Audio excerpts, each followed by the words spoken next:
ومن أحسن قولا ممن دعا إلى الله وعمل صالحا وقال إنني من المسلمين.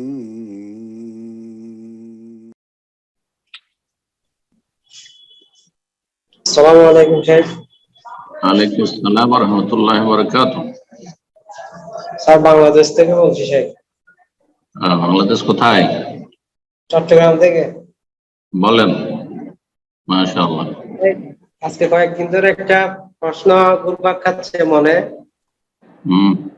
প্রশ্নটা হচ্ছে শেখ, শয়তান কি ঘুমায় না? শয়তান যে মানে আমাদের তো মিনিটে মিনিটে খবর বার্তা নেই। এখন যদি শয়তান যদি না ঘুমায় তাহলে তো আল্লাহর সিফাতের সাথে সাংঘর্ষিক হয়ে যাচ্ছে। এখন এই বিষয়ে আমরা কি আকীদা পোষণ করব? এত শয়তান সম্পর্কে গবেষণা করতে ইসলামী নির্দেশ দেয়নি।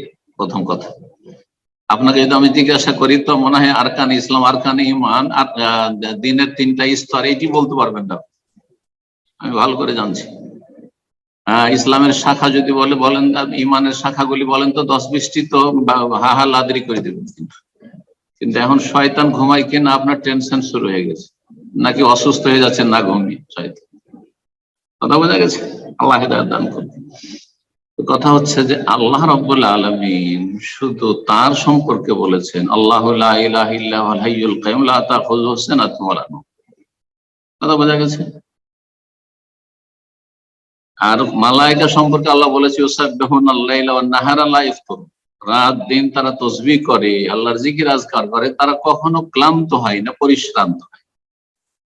জিন সম্পর্কে বলা হয়, জিন আর মানুষের মধ্যে অনেকটাই মিল রয়েছে, সিমিলারিটি রয়েছে। কথা বোঝা গেছে? জি, জিনেরও প্রজন্ম হয়, মানুষের প্রজন্ম হয়। হ্যাঁ, সুতরাং এটাই বাহ্যিক যে জিন শয়তানও ঘুমায় আর মানুষও ঘুমায়। আচ্ছা, মানুষ ঘুমালে 24 ঘন্টা আপনাদের অনেকগুলি কোম্পানিতে প্রোডাকশন চলতে থাকে, মেশিন যন্ত্রপাতি সব চলতে আছে, কাজকর্ম 24 ঘন্টা চলতে আছে। তো বললে যে মানুষ ঘুমায়, তাহলে কি করে চলতে পারে, নাকি বলবেন নাকি? এক শয়তান ঘুমাচ্ছে, আর এক শয়তানকে ডিউটিতে লেগে না, ওদেরও শিফট করা আছে যে আমি তো দিনে গুমরা করলাম, তুই রাতে গুমরা কর, এখন লেগে থাকে লোকের পিছনে। হতে পারেন এত পেরেশানি কেন আপনার এগুলো নেই? আল্লাহ হিদায়াত দান করুন, বারাকাল্লাহ ফিক, উপকারী জ্ঞান হাসিল করুন। ইনশাআল্লাহ। এরপর যে প্রশ্ন করবেন আবু ইসমাইল, আপনি প্রশ্ন করুন। আসসালামু আলাইকুম ওয়া রাহমাতুল্লাহ। ওয়ালাইকুম আসসালাম ওয়া রাহমাতুল্লাহি ওয়া বারাকাতুহু। শেখ, আমি বাংলাদেশ পাবনা থেকে বলছি। জি বলেন। শেখ, আমার প্রশ্ন হচ্ছে, সালাতে মুক্তাদির যদি ওয়াজিব ছুটে যায়, যেমন তাকবীর ইন্তেকাল, তাহলে সেই ক্ষেত্রে মুক্তাদি কি করবে? কি ছুটে যায়? ওয়াজিব কোথায়? সালাতের সালাতে মুক্তাদির প্রথম তকবীরে তাহরিমা না অন্য তকবীর গুলো?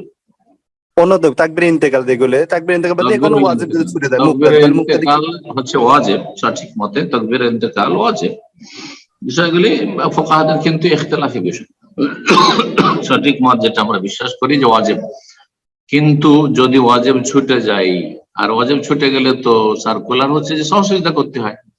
কিন্তু এখন মুক্তাদি কি করে? শুরু থেকে আছে তো, ইমামের সাথে সালাম না ফিরে ইমাম সালাম ফিরে তারপরে একে একে সহযোগিতা করবে না, এই ফতোয়া কেউ দেননি ফোকাহারা। আর এই ক্ষেত্রে কি বলেছেন ফোকাহারা আপনার প্রশ্নের উত্তরে? ইয়াতাহাম্মালাল ইমাম, আপনার এই ধরনের ভুল ত্রুটি গুলো যেন ইমাম বহন করে নেবে, মানে ইমাম তাকবীর দিয়েছে ওতে চলে যাবে, আল্লাহ মাফ করে। কথা বলছেন? হয়ে যাবে সালাত ইনশাআল্লাহ। বাকি তাকবীরে তাহরিমা যদি ছুটে যায় আপনার, তো সালাত হবে, তখন নতুন করে পুনরায় সালাত আদায় করুন। তাকবীরে তাহরিমা দেয়নি, কেউ এসে সরাসরি রুকুতে চলে গেছে বা সরাসরি এসে তেলাওয়াত ধরেছে, তাড়াতাড়ি করে যে সূরা ফাতিহা পড়বো, এইদিকে চিন্তা করতে গিয়ে তাকবীর দিতে ভুলে গেছে, তাইনি, তাহলে সালাত হবে না। জাযাকাল্লাহ খায়ের। এই পর্যায়ে প্রশ্ন করবেন সামাউন আলী, আপনি প্রশ্ন করুন।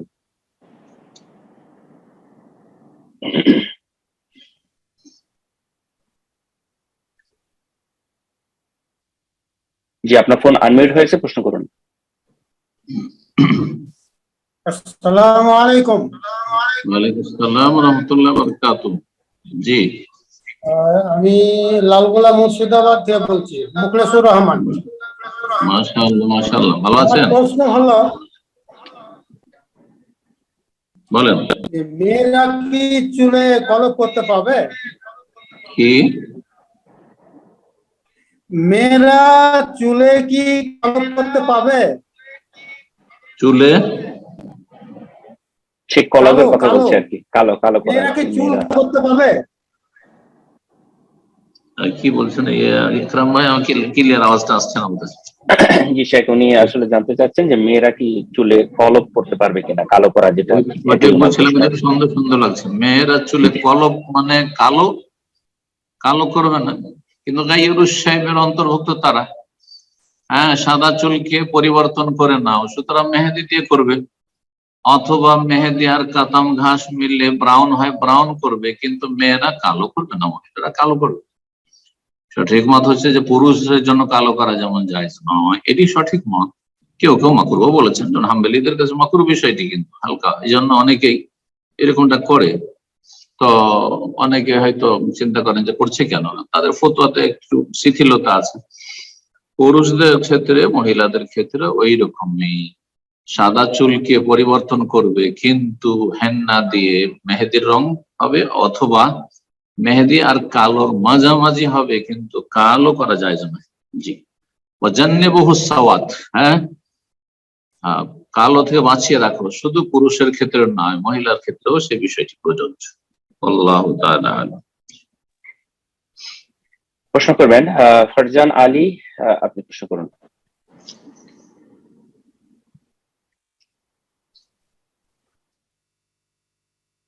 জি, আপনার ফোন আনমিউট হয়েছে, প্রশ্ন করুন।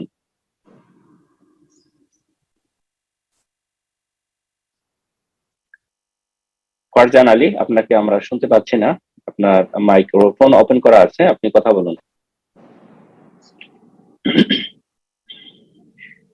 ইনশাআল্লাহ আমরা আরেকজনকে সুযোগ করে দিই, সম্ভবত তার নেটে প্রবলেম হয়েছে। তো আমরা আরেকজনের প্রশ্ন নিচ্ছি, প্রশ্ন করবেন এই পর্যায়ে এমদাদ উত্তরা, ঢাকা থেকে, আপনি প্রশ্ন করুন।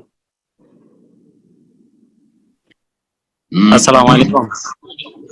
ওয়ালাইকুম আসসালাম ওয়া রাহমাতুল্লাহি ওয়া বারাকাতুহু। জি, আমার একটু একটা প্রশ্ন হচ্ছে একরাম ভাইয়ের কাছে। মাঝে মাঝে দেখা যায় যে আপনার জুম মিটিং এর সময়টা চেঞ্জ হয়, যেমন 1.5 মাস আগে ছিল বাংলাদেশ টাইম 7:30টায়, এখন হচ্ছে 8:30টায়। এই জরুরি বিজ্ঞপ্তিটা আমরা কোথায় জানতে পারবো, যাতে আমরা আসসালামু আলাইকুম, সম্মানিত শাইখ, কেমন আছেন? ভাই ফারজান আলী, আপনি জি ভাই, একটা মিনিট সময় দেবেন আপনি ফারজান আলী, আপনাকে আমি পরবর্তী, যে আপনার নেটে প্রবলেম, লাইনটা ডিসকানেক্ট হয়েছে। তো ইনশাআল্লাহ আপনার এই বিষয়ে শুধু আমি এখন শুরুতে বলে দিচ্ছি, আমাদের এটা বিজ্ঞপ্তি ফেসবুক পেজে, তাহিদের ডাক নিয়োগ যে ফেসবুক পেজ আছে সেখানে আপনারা পাবেন। পাশাপাশি আমাদের হোয়াটসঅ্যাপ গ্রুপে এই মেসেজটা সবসময় দেওয়া হয়ে থাকে ইনশাআল্লাহ। তো যদি আপনি হোয়াটসঅ্যাপ গ্রুপে না থাকেন তাহলে আমাদের হোয়াটসঅ্যাপ গ্রুপে যুক্ত হতে পারেন ইনশাআল্লাহ। এবং আমাকে একটু মেসেজ করে দেন, হোয়াটসঅ্যাপ গ্রুপটা একটু মেসেজ করে দিলে আমি অ্যাড হয়ে যাবো। আর সম্মানিত শেখের কাছে আমার প্রশ্ন হচ্ছে, তাওহীদের ডাক, এটা বললেন না, মানে আপনাদের পেজটা তাওহীদের ডাকে প্রতি জি জি, সপ্তাহে। তাওহীদের ডাক জি স্যার।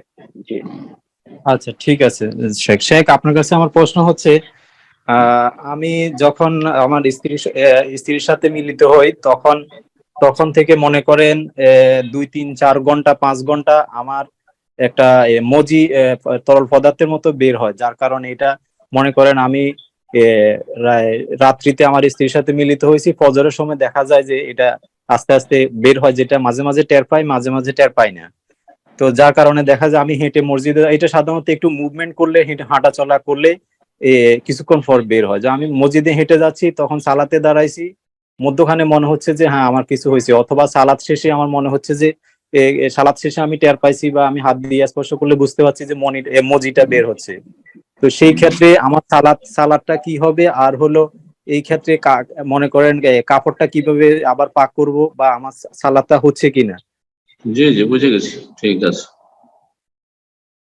আপনার প্রশ্ন যে সহবাসের পরে মজি বের হতে থাকে, অথবা মানে এরও কিছু অংশ হইতে পারে, বেরিজেরও কিছু অংশ ধীরে ধীরে, অনেকের ক্লিয়ার হয় না হয়তো, বের হতে থাকে, শুধু মজি নয়, মজি আগে বেরোয় সাধারণত, জি, মানুষের যৌন উত্তেজনা হলে মজি প্রথমে বেরোয় মনির আগে, এমনিতে কথা বললেও হতে পারে, তারপরে একটু আলিঙ্গন করলে হতে পারে, একটু কামভাব আসলে সেটা হতে পারে, সাধারণত আগে হয়, তারপরে মনি। আর মনির পরে সাধারণত মনির কিছু অংশ ধীরে ধীরে হয়তো গড়তে থাকে, সব অনেকের ক্লিয়ার হয়তো হয় না। জি, বিভিন্ন সমস্যার কারণ হতে পারে সেটা। এই ক্ষেত্রে আপনাকে যেটা পরামর্শ দাও, আপনি এখন যেটা জিজ্ঞেস করেছেন সেটার উত্তর দিচ্ছি, আর তার আগে পরামর্শ দিচ্ছি যে আপনার বলছেন যে তার 2-4-5 ঘন্টা পর্ব হইতে থাকে, সাধারণত এটা হয় না সুস্থ মানুষের, কিন্তু এটা তাড়াতাড়ি শেষ করার বা থামিয়ে দেওয়ার একটা উপায় হচ্ছে যে পুরোটা ক্লিয়ার হতে দেন, আপনি ক্লিয়ার হোক, আর তারপরে আপনি ইস্তেঞ্জা করুন, পেশাব করুন, পেশাব করার পরে সাধারণত আর বেরিয়ে আসে না। জি, তাতেও যদি না হয় যে পেশাব করলেন, পরিষ্কার করলেন, তারপর ধুইলেন, তারপরে গোসল করলেন, গোসল করে সালাত পড়তে যাচ্ছেন, উজু করে যাচ্ছেন, তারপরেও আপনার মনে হচ্ছে রসে আসছে, মনে হচ্ছে আপনার কথাতে মনে হলে যে কিছুটা আপনার ওয়াসওয়াসা আছে, এই ওয়াসওয়াসার রোগ থেকে বেঁচে থাকবেন, না হলে শয়তান আপনাকে ঘায়েল করে দিবে, ক্ষতিগ্রস্ত করবে আপনার দিন দুনিয়ার ক্ষেত্রে। মোটেই যেন ওয়াসওয়াসা না আসে, মনে হচ্ছে না, মনে হচ্ছে না আমি তাহারাত হাসিল করেছি, আমি গোসল করলাম, পেশাব করলাম, পরিষ্কার করলাম, সাবান দিয়ে পরিষ্কার করলাম, আর কি চাই, ব্যাস যথেষ্ট। আচ্ছা, কিন্তু যদি দেখেন যে না, নিশ্চিত আসলে কাপড়ে আমার লেগে যাচ্ছে, আরো কিছু বেরিয়ে আসছে, ফজরের সালাতে যাচ্ছি, 4-5 ঘন্টা হয়ে গেছে অবস্থা, তারপরে এরকম গোসল করেছি, তারপর ইস্তেঞ্জা করেছি, তারপর যদি এমনটা হয় তাহলে আপনি অসুস্থ মানুষ, রোগী, আপনার এর বেশি করার কোনো ক্ষমতা নেই। আপনার অবস্থা হচ্ছে ওই রোগীর মতো, যে রোগীর ফিকহের কিতাব বিধান হচ্ছে যে যেই ব্যক্তি সবসময় নাপাক থাকে, মানে হাদাসুহ দাইম, যে সবসময় নাপাক থাকে, নাপাকি থেকে নিজের কাপড়, নিজের শরীরকে বাঁচাতে পারে, তার বিধান হচ্ছে প্রত্যেক ওয়াক্তের শুরুতে উজু করেন, ওয়াক্ত শুরু হলে উজু করবেন। সুতরাং ফজর যখন হবে, ফজর আগে ধরেন উজু করে তাহাজ্জুদ পড়েছেন না, ওই উজু দিয়ে ফজর পড়বেন না, ফজর আজান হওয়ার পরে বা ফজর রক্ত হওয়ার পরে উজু করবেন, আর তারপরে সালাতে চলে যাবেন। আর তাতে যদি কাপড় লেগে যায় তাতেও কোনো অসুবিধা নেই, আর যদি আপনার কিছু নির্গত হয় তাতেও কোনো অসুবিধা নেই, কারণ আপনি এর বেশি করতে পারছেন না। লা ইউকাল্লিফুল্লাহু নাফসান ইল্লা উসাহা। আশা করি বিষয়টি বুঝতে পেরেছেন। জি, জাযাকাল্লাহ খায়ের। এরপর যা প্রশ্ন করবেন ফারজানা, আপনি প্রশ্ন করুন। আসসালামু আলাইকুম শেখ, আমি উত্তরা থেকে বলছি। জি শেখ, আমি জানতে চাচ্ছি যে আমাদের দেশে হুজুররা শুধু পুরুষ মানুষ, মহিলাদেরকে দোষারোপ করে যে স্বামী সেবা করার জন্য মহিলা মানুষ স্বামীর কথা শোনে না। আমি যথেষ্ট চেষ্টা করি, আমার স্বামীকে যথেষ্ট ভালোবাসি, তার সেবা করতে চেষ্টা করি, কিন্তু আসলে তার মন জয় করতে আমি পারি না। সে আমার অসুখ বিসুখেও কোনো সেবা করে না, বা তার সাথে তার কোনো আন্তরিকতা আসলে আমি দেখি না, তার আমার প্রতি কোনো আন্তরিকতা নাই। তারপরে সে উদাহরণ দেয় ইসলামে 4টা বিয়ে করা জায়েজ আছে, আল্লাহ তাকে তৌফিক দিতে, সে চাইলে 4টা বিয়ে আরেকটা বিয়ে করতে পারবে, সে তো আমার হকই পালন করতেছে না, সে আরেকটা বিয়ে কিভাবে করবে? তো আমি আসলে, আমার প্রশ্নটা হচ্ছে, ইসলামে একজন স্বামী তার স্ত্রীর প্রতি কি দায়িত্ব, তার কি ইসলামে কি ভালোবাসার কোনো গুরুত্ব নেই, হাজবেন্ড ওয়াইফের আন্তরিকতার? স্বামী স্ত্রীর অধিকার সম্পর্কে আমার আলোচনা আছে, লিঙ্কটা আমাদের ভাইরা দিয়ে দিবেন, ইকরাম ভাইকে বলছি যে আপনারা দিয়ে দিবেন আপনাদের এতে তাওহীদের ডাকে কমেন্টে দেখবেন আজকের যে আলোচনা, সে আলোচনাতে ইনশাআল্লাহ স্বামীর উপর স্ত্রীর হক, স্ত্রীর উপর স্বামীর হক, দুটো আলোচনা পৃথক পৃথক আছে। সেই দুটো আলোচনা আমাদের অফিসিয়াল চ্যানেলে আছে, পুরোটা শুনে নেবেন এবং আপনার স্বামীকে শোনাবেন। আল্লাহ হিদায়াত দান করুন সকলকে। তারপরে আমাদের দেশের আলেম ওলামারা আলেমদের দোষ দেবেন না, হয়তো এক শ্রেণীর কিছু লোক আছে বক্তা যারা, কিন্তু যারা সত্যিকার আলেম তারা কোরআন হাদিসের কথা বলে। আর কোরআনে কারীমে আল্লাহ বলছে ওয়ালাহুন্না মিসলুল্লাযী আলাইহিন্না বিল মারুফ, আল্লাহ বলছেন ওয়ালাহুন্না, স্ত্রীদের জন্য সেই সমস্ত অধিকারই রয়েছে, হ্যাঁ, ওয়ালাহুন্না মিসলুল্লাযী আলাইহিন্না বিল মারুফ, যেই যে দায়িত্বগুলো নারীদের রয়েছে, যেমন অর্থাৎ নারীদের যেমন ওপর স্বামীদের অধিকার রয়েছে, তেমন স্বামীদের ওপর নারীদের অধিকার রয়েছে। যদিও কিছু কিছু ক্ষেত্রে ভিন্নতা আছে, যেমন আদেশ মানা, স্বামীর আদেশ মানতে হবে, স্বামীর আনুগত্য করতে হবে। কিন্তু ধরেন অসুখ বিসুখের খোঁজ খবর নেওয়া অথবা ভালোবাসা, স্বামী স্ত্রীকে ভালোবাসে, স্ত্রী স্বামীকে ভালোবাসবে, এটা পরস্পর হক এবং সমান সমান হক। আপনি যেমন যে অন্তর নিয়ে ভালোবাসবেন সেরকম তাকে হওয়া উচিত। তারপরে আপনার স্বামী যেমন চায় যে আমার শ্রদ্ধা করুক, ওই স্ত্রীকে শ্রদ্ধা করতে হবে। স্বামীর হকের ক্ষেত্রে যদি ভুল করে তো স্ত্রী যেমন ক্ষমা চাইবে, তেমন স্বামী যদি ভুল করে তাহলে স্ত্রীর কাছে ক্ষমা চাইবে, কোনো সেটাকে মানহানিকর মনে করবেন না, না হলে আল্লাহর কাছে ভেসে যাব। জি, আল্লাহর ভয় থাকতে হবে। এইভাবে দেখা যাচ্ছে যে অধিকাংশ বিষয়গুলি তো আমি ভেঙে ভেঙে আলোচনা করেছি যে এই হকটা স্বামীর ওপর স্ত্রীর ওপর। অসুস্থ হইলে যেমন পরিচর্যা করবেন স্ত্রী স্বামীর, দেখাশোনা করবেন, সেবা শুশ্রূষা করবেন, তেমনই স্ত্রীরও খোঁজ খবর রাখতে হবে, চিকিৎসা অবশ্যই করাইতে হবে। আজকালকার জমানায় বললাম চিকিৎসা করাবো না, আর তারপরে যেই লোক একটা স্ত্রী চিকিৎসা করাচ্ছেন না, তার খোঁজ খবর নিচ্ছেন না, তাকে ভালোবাসছেন না, আর সে দ্বিতীয় তৃতীয় বিয়ে করে একটারই হক নষ্ট করেছে, সত্যি সে জালেম, সে অবশ্যই হক নষ্ট করবে। ওদের জন্য তার 4 বিয়ে যায় না, 2 বিয়েও যায়, বরং 1 বিয়ে করাও গুনাহগার, গুনার কাজ তাদের। একটি বিয়ে করেছে আর এক স্ত্রীর জুলুম করছে, সে জালেম, সে গুনাহগার।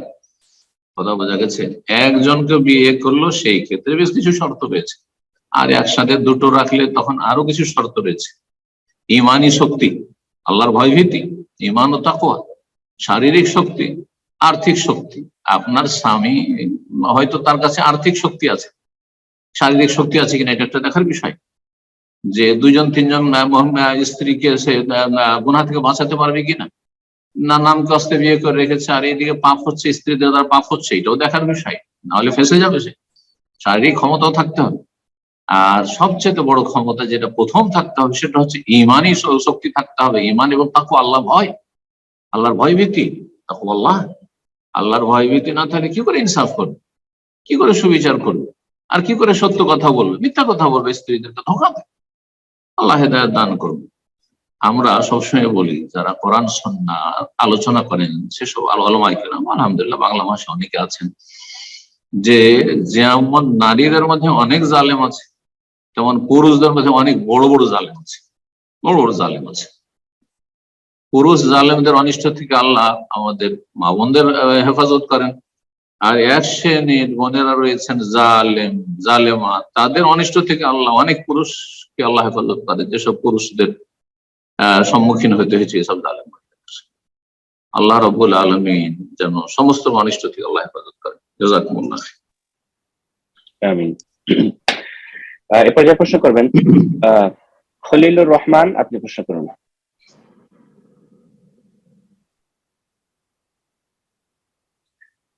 খলিলুর রহমান, ফোনটা আনমিউট করে নিন, প্রশ্ন করুন। কি একজন ফরমান না ফরজান ঢুকেছিল, বলে গেছেন নাকি? একটু আগে একজন ঢুকেছিল না, কথা চলছিল। জি জি স্যার, সেটা উনি ওনার নেটে প্রবলেম, উনি আসলে প্রোগ্রাম থেকে আসলে উনি বের হয়ে গেছেন, তো ওনাকে দেখতে, জি ওনাকে পেয়েছি ইনশাআল্লাহ। তো যাই হোক, এই পর্যায়ে আমি সুযোগ করে দিচ্ছি ফারজান আলীকে, যেহেতু ব্রাদার খলিলুর রহমান আপনার ফোনটা আনমিউট করতে পারেনি, তো আমি এ পর্যায়ে ফারজান আলীকে আবারও সুযোগ করে দিচ্ছি, আপনি প্রশ্ন করুন। জি, আপনার ফোন আনমিউট হতে প্রশ্ন।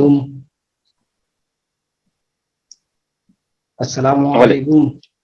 ওয়ালাইকুম আসসালাম ওয়া রাহমাতুল্লাহি ওয়া বারাকাতুহু। জি সাহেব কেমন আছেন? জি আলহামদুলিল্লাহ, বলেন। সাহেব শোনা যাচ্ছে? হ্যাঁ শুনছি, প্রশ্ন করেন। সাহেব আমি ফরজান আলী, কোথা থেকে? আমি বলছি। আওয়াজটা ডিস্টার্ব করছে মনে হচ্ছে। Jalpaiguri, India, new Jalpaiguri, Siliguri. India, new Jalpaiguri, বুঝতে পারছি। শিলিগুড়ি, নিউ জলপাইগুড়ি, শিলিগুড়ি। জি জি জি, নিউ জলপাইগুড়ি ডিস্ট্রিক্ট, শিলিগুড়ি শহর, সব জানছি, বলেন।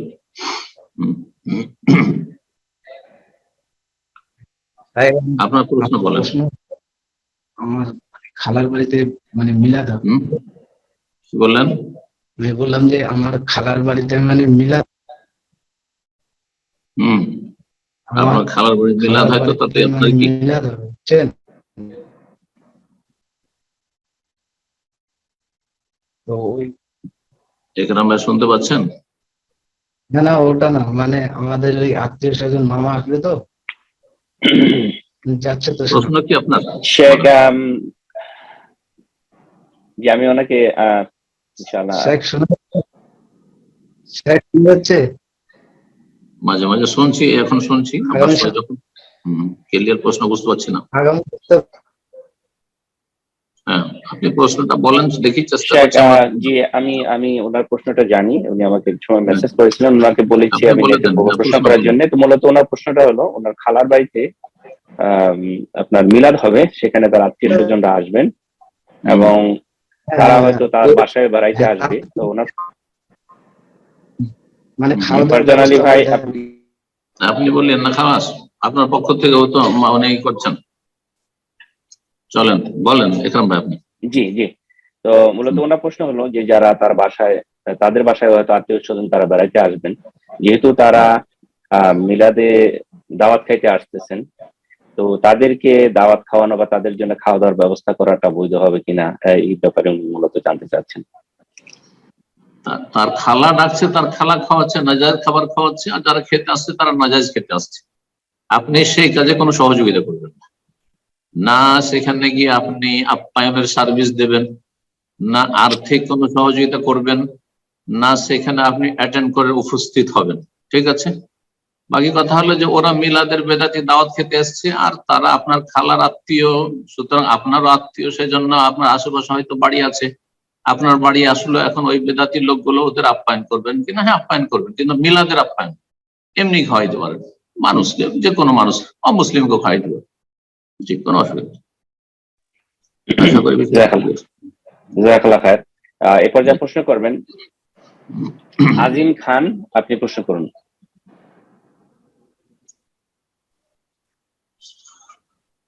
আসসালামু আলাইকুম ওয়া রাহমাতুল্লাহি ওয়া বারাকাতুহু।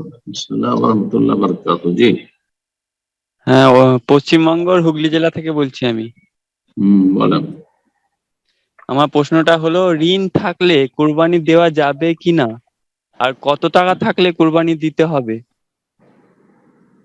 কোরবানির দিনগুলিতে আপনার খেয়ে দিয়ে সংসার চালিয়ে, আর যদি আপনার উপর ঋণের বোঝা থাকে, আর যারা ঋণদাতা তারা সেগুলি চাইছে বা সময় হয়ে গেছে দেওয়ার, ঋণ পরিশোধ করে তারপরে কোরবানি দেওয়ার সময়, কোরবানির পশু কেনার সময় যদি পয়সা থাকে, অথবা একটা ভাগ কেনার সময় পয়সা থাকে, তখন কোরবানি আপনার জন্য সুন্নাতে মুআক্কাদা, ওয়াজিব ফরজ নয়, কোরবানি সুন্নাতে মুআক্কাদা সঠিক মতে।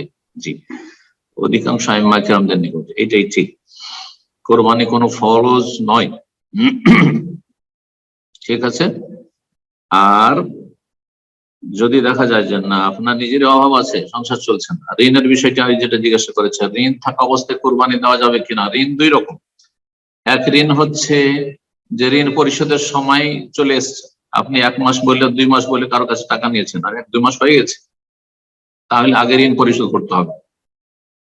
অথবা ঋণ না তারা আপনার কাছে চাইছে, আমাদের দেশে দেওয়ার সময় বেঁধে টেঁধে দেয় না, আর নেই না, টাকা নিল তো নিল, ইচ্ছা মতো দেবে। তো ওরা টাকাগুলো চাইছে, ভাই টাকা তো অনেকদিন থেকে দিয়ে রেখেছে, টাকাগুলো দেন, তাহলে আপনার জন্য কোরবানি দেওয়া আগে জায়েজ নয়। আগে ঋণ পরিশোধ করার পরে, আর আপনার ঈদের দিনগুলোতে খাওয়া খরচ রেখে, পরিবারের ভরণ পোষণ খরচ রেখে, আপনার বড় বাপ মা থাকে তাদের খরচ খরচা রেখে তারপরে কোরবানি দিতে পারলে দেবেন।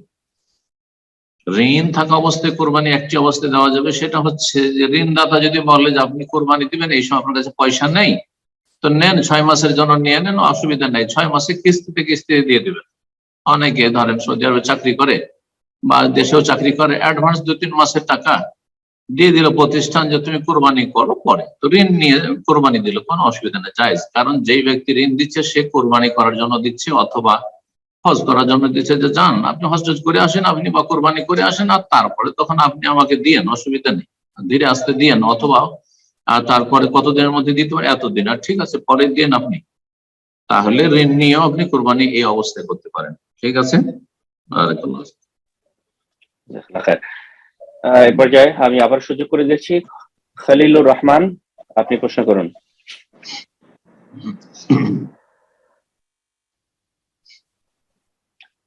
প্রশ্ন করবেন মোহাম্মদ খায়ের, আপনি প্রশ্ন করুন।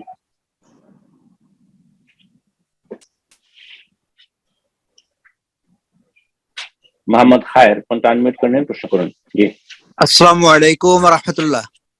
ওয়ালাইকুম আসসালাম ওয়া রাহমাতুল্লাহি ওয়া বারাকাতুহু। আমি আবুল খায়ের নিউ ইয়র্ক থেকে বলছি। বলুন। আমার প্রশ্ন হলো, নামাজ শেষ হওয়ার পরে যে আমরা সালাম ফিরাই, এই সালামটা কাকে দেই? আর এটার সাথে আরেকটা প্রশ্ন হলো যে জামাত শেষ সালাম ফিরানোর পরে যে আমরা তাসবিহ তাহলিল করি, ওই টাইমে যদি কেউ উঠে যায় তখন সালাম দেয়, এই সালাম দেওয়াটা কি জায়েজ? জি, আমরা যে সালাতে সালাম দিই ডানে বামে, এটা কাকে সালাম দিই? সেখানকার উপস্থিত মুসল্লিদেরকে আমরা সালাম দিই। যেমন হাদিসের ভাষ্যকারগণ যে সালামের সংক্রান্ত হাদিসগুলির ভাষ্য লিখেছেন, তারা তাই লিখেছেন, আলেমায়ে কেরাম। আর সেখানে উপস্থিত যে মালায়েকা ফেরেশতা রয়েছেন তাদেরকে সালাম দিই, আসসালামু আলাইকুম, ডান দিকে মালায়েকা ফেরেশতা এবং মুসল্লিদেরকে, আর বাম দিকে, আর তার সাথে সামনে হয়ে গেল, পিছনে হয়ে গেল, ডানে হোক আর মানে ডান বামের আগে পিছে সব হয়ে গেল। এটা হচ্ছে সালামের ইসলামী তরিকা। আর এতে সালামের উদ্দেশ্য হচ্ছে এটি, ফেরেশতাদেরকে এবং সেখানকার মুসল্লিদেরকে। বাকি কথা হলে সালাম ফেরার পরে তাসবিহ তাহলিল করছেন অথবা কোরআন তেলাওয়াত করছেন, খাওয়া দাওয়া করছেন, এই সময়গুলোতে কেউ যদি সালাম দেয় তো আপনি উত্তর দেবেন। নামাজের ভিতরেও আছেন আর কেউ যদি সালাম দেয়, সালাম দেওয়া তার জন্য নাজায়েজ নয়, কিন্তু আপনি সালামের জবাব দিতে পারবেন, এটা নাজায়েজ আপনার জন্য। তখন হাতের ইশারায়, হাতের ইশারা করবেন। মুখে সালাম দিলে সালাত আপনার নষ্ট হয়ে যাবে। বাকি সালাতের বাইরে তসবিহকে থামিয়ে দিয়ে বা তসবিহর একটা স্তরে পৌঁছে গিয়ে ধরেন সুবহানাল্লাহ পড়ছেন 33 বার হয়ে গেছে, ওয়ালাইকুম আসসালাম বলে নিন, অথবা থেমে গেলেন ওয়ালাইকুম আসসালাম, তারপর আবার কন্টিনিউ করলেন, কোন দোষের কথা? কোরআন তেলাওয়াত করছিলেন, একটা আয়াত পড়া করে থেমে গেলেন, তারপরে ওয়ালাইকুম আসসালাম বলে আয়াতের মাঝখানে থামলেন না, যেখানে সেখানে সালাম দিয়েছে সেই জন্য, সালামের জবাবের জন্য আয়াতটা শেষ করে তারপরে সালামের জবাব দিয়ে দিলেন, তারপরে আপনি কন্টিনিউ করেন, তেলাওয়াত করতে থাকেন। এইরকমই খাওয়া দাওয়ার ক্ষেত্রে বিদআতীদের ফতোয়া যে খাওয়া দাওয়ার সময় সালাম দেওয়া যাবে না, হলে খাওয়া ডিস্টার্ব হয়ে যাবে। কোথেকে পেল এসব? জাযাকাল্লাহ খায়ের। পর্যায়ে প্রশ্ন করবেন রাবিয়া, আপনি প্রশ্ন করুন।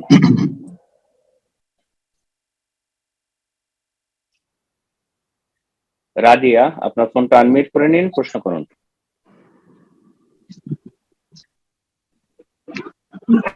আসসালামু আলাইকুম। ওয়ালাইকুম আসসালাম ওয়া রাহমাতুল্লাহি ওয়া বারাকাতুহু। জি বলেন। আমি ঢাকা বাংলাদেশ থেকে রাজিয়া আফরিন বলছি। বলেন। আমার প্রশ্ন হচ্ছে, একটা হাজবেন্ড ওয়াইফ, তারা দুইজনই ওমরা করতে পারেনি, মদিনা থেকে আসার পথে তারা ইহরামের নিয়ত করেছে, তার মানে ইহরাম অবস্থায় করে তারা মক্কায় এসেছে। তো আসার পরে ওয়াইফটার হচ্ছে পিরিয়ড হয়ে গিয়েছে, সেই কারণে সে আর ওমরাটা কমপ্লিট করতে পারে নাই।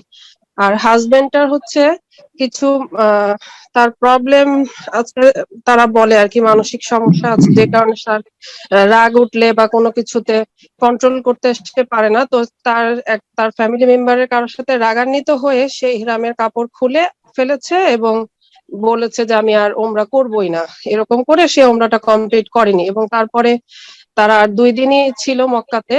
তো ওয়াইফের তো তখন সে পবিত্র হয়নি, তাই করতে পারেনি। আর হাজবেন্ডও মক্কাতে আরো 1.5-2 দিন থাকার পরও ওমরাটা না করেই তারা বাংলাদেশে চলে আসছে। তা এখন এই ক্ষেত্রে তাদের শরীয়তে কি এখন তারা আর কি দেশে আসার পরে জিনিসটা জানতে চাচ্ছে যে তারা দেশে এসে না জেনে এখানে জানলে ভালো ছিল।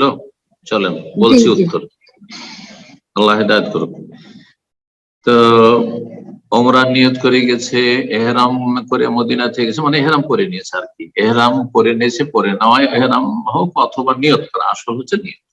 এহরামের নিয়ত করে নিয়েছে মানে ওমরায় প্রবেশ করে নিয়েছে, আর তারপরে এগিয়ে চলে গেছে মক্কার কাছাকাছি অথবা মক্কা, তারপরে পিরিয়ড এসেছে সেজন্য কয়েক দেশে চলে গেছে। আর একজন সে রাগান্বিত হয়ে নিজের পায়ে নিজে কোড়াল মেরেছে। এই দুইজনের অবস্থা। তো এই ক্ষেত্রে শরীয়তের বিধান হচ্ছে দুটো অবস্থা। একটি অবস্থা যে এহরাম করার সময় শুরুতে মিকাতে যদি শর্ত লাগিয়ে নিত, যারা জ্ঞানী এই মাসআলা সম্পর্কে ইহরামের মাসলায় একটি শর্ত লাগানো রয়েছে। আমরা শর্ত সাধারণত লাগিয়ে নিই, কারণ কোন সমস্যার সামান্য কিছু ঝুঁকি থাকলে শর্ত যদি লাগিয়ে নেন, আল্লাহুম্মা ইন হাবাসানি হাবিসুন ফামাহিল্লি হাইসু হাবাসতানি, বাংলায় বললেও চলবে সেটা। হে আল্লাহ, যদি কোনো কারণে বাধাগ্রস্ত হয়ে যায় তাহলে যেখানে বাধাগ্রস্ত হব সেখানে আমি হালাল হয়ে যাব।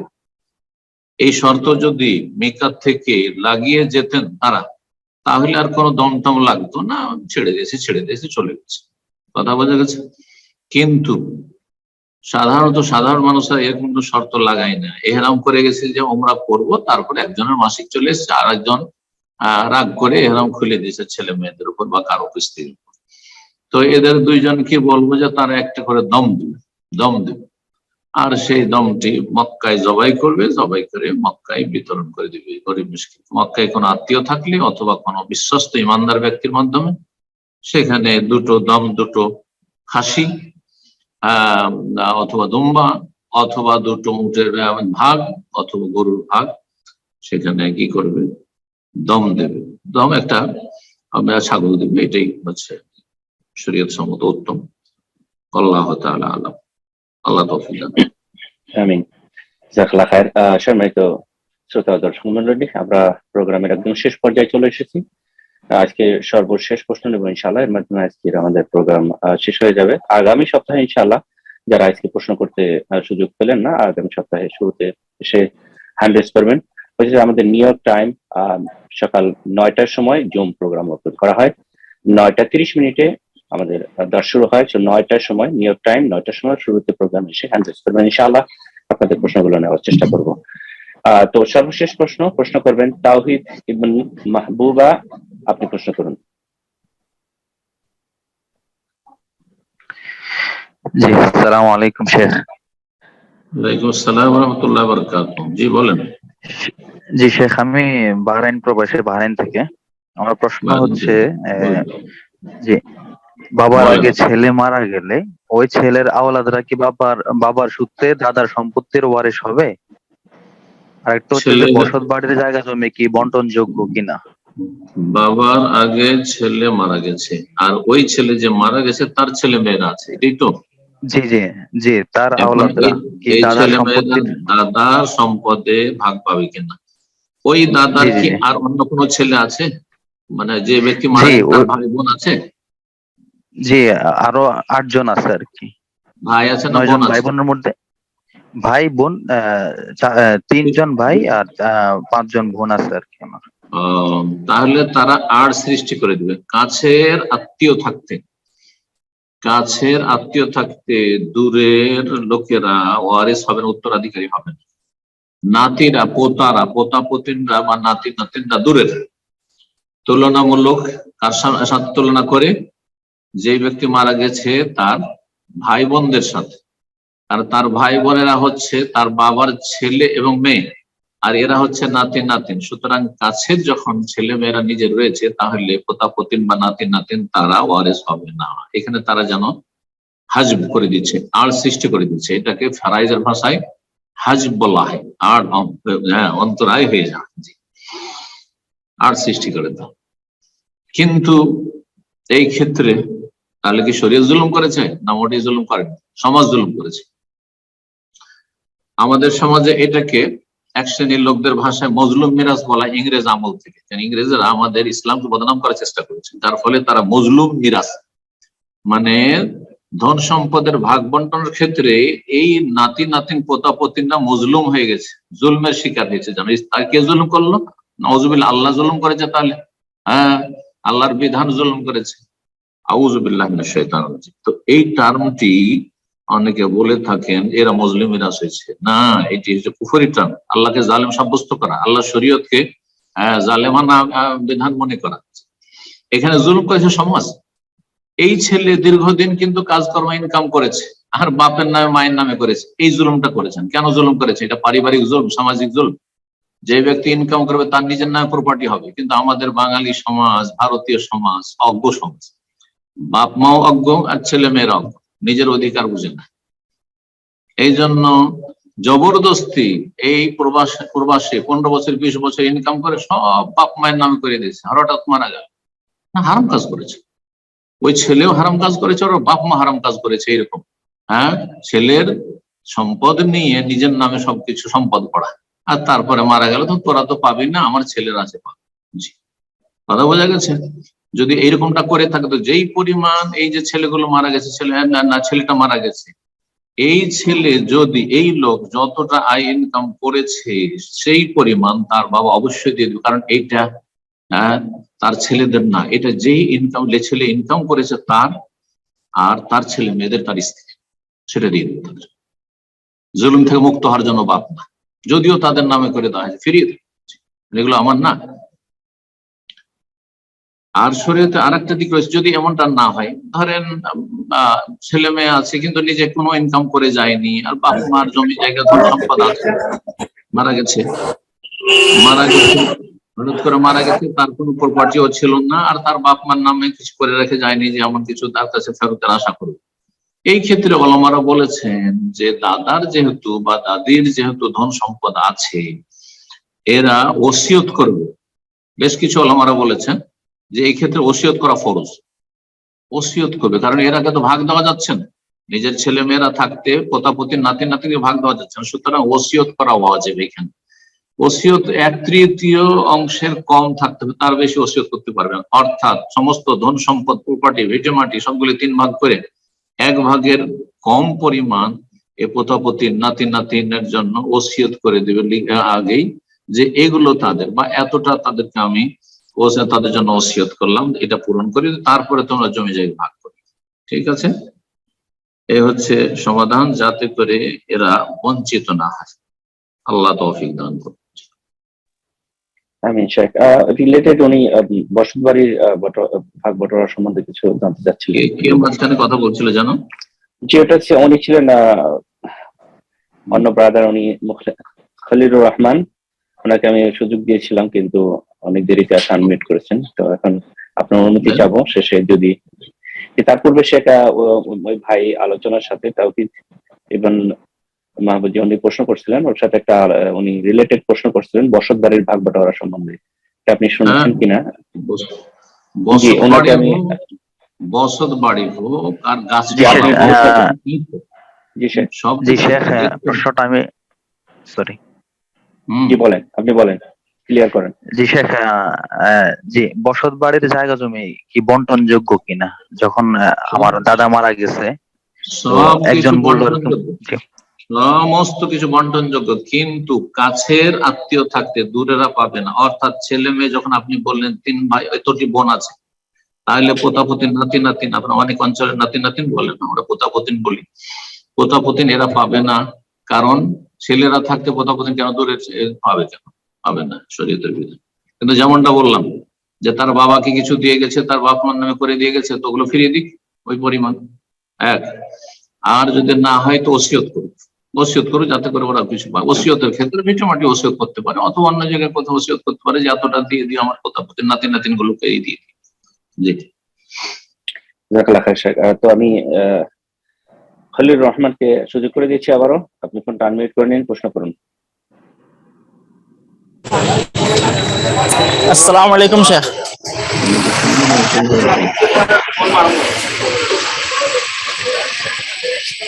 জি, আপনি প্রশ্ন করুন। আপনার ব্যাকগ্রাউন্ড নয়েজ আছে, চেষ্টা করুন আপনি একটু সেফ প্লেসে গিয়ে প্রশ্ন করার জন্য। তাহলে জি শেখ, আমি ইন্ডিয়া, আসাম থেকে। আমার শেখ, আমার প্রশ্ন হচ্ছে 2 বিশেষ তশহুদে মানে 4 রাকাত নামাজের যখন 2 রাকাত করি আমি আত্তাহিয়াতু পড়ি, তারপরে কোন সময় ভুলে যাই, আর বাদবাকি ফুল কমপ্লিট দোয়া শেষ করে দেই, তখন কি আমার সসুদ্ধা হয়ে দিতে হবে কি না? না, সংস্কৃতি দিতে হবে না। আপনি যদি মনে থাকে তো শুধু প্রথম তাশাহুদে আত্তাহিয়াত পড়বেন, যদিও অল্প কিছু উলামায়ে কেরাম বলেছেন যে দুরুদ ইব্রাহিমে পড়বেন। শাইখ বিন বাজ রাহিমাহুল্লাহর মত হচ্ছে যে আত্তাহিয়াতের সাথে দুরুদও পড়ে নেবেন প্রথম তাশাহুদে, কিন্তু অধিকাংশ আইম্মায়ে কেরাম, উলামায়ে কেরামদের মত হচ্ছে যে প্রথম তাশাহুদে 2 তাশাহুদ বিশিষ্ট সালাতে শুধু আত্মায়াত পড়বেন তাশাহুদ, আর বাকি দুরুদ ইব্রাহিম পড়বেন না, দোয়া মাসুরা পড়বেন না। কিন্তু কেউ যদি ভুলে গিয়ে পড়ে নাই তো কোনো দোষের কথা না, দোয়াই পড়েছে, নবীর প্রতি দুরুদ পেশ করেছে, সালাত পেশ করেছে আর দোয়া করেছে নিজের জন্য, কোনো দোষের কথা করেনি। যদিও সুন্নতের খেলাফ হয়েছে, এই ক্ষেত্রে সহজ সিজদা করতে হবে না, না মোটেই সহজ সিজদা করবে না, শরীয়ত সম্মত নয় যে সহজ সিজদা করবে। জাযাকাল্লাহ খায়ের শেখ। তো ইনশাআল্লাহ আজকে এখানে শেষ করে দেন, অনেক সময় হয়ে গেল। জাযাকাল্লাহ খায়ের, বারাকাল্লাহ ফিক। দোয়া করি আল্লাহ রাব্বুল আলামিন যেন কবুল করেন, আমাদের উপকারী জ্ঞান দান করেন, নেক আমলে তৌফিক দান করেন, আমাদের অজ্ঞতা দূর করেন এবং ইলমের আলোকে ভালো আমলের তৌফিক দান করেন এবং ভালো কথার দিকে আহ্বানের তৌফিক দান করেন, সমস্ত রকমের গুনাহ থেকে আল্লাহ বাঁচিয়ে রাখেন, নেক হায়াত দান করেন। যেসব ভাই বোন আমাদের সাথে থাকলেন, বিশেষ করে সেসব ভাই বোনদের জন্য যারা সার্বিক সহযোগিতা করেছেন, সকলের জন্য বিশেষভাবে দোয়া করি আল্লাহ রাব্বুল তাদের উত্তম প্রতিদান দান করেন এবং তাদের দিন দুনিয়ার সার্বিক ক্ষেত্রে আল্লাহ যেন বরকত দান করেন। ও সাল্লাল্লাহু আলা নবিয়িনা মুহাম্মদ ওয়া আলা আলিহি ওয়া সাহবিহি আজমাইন।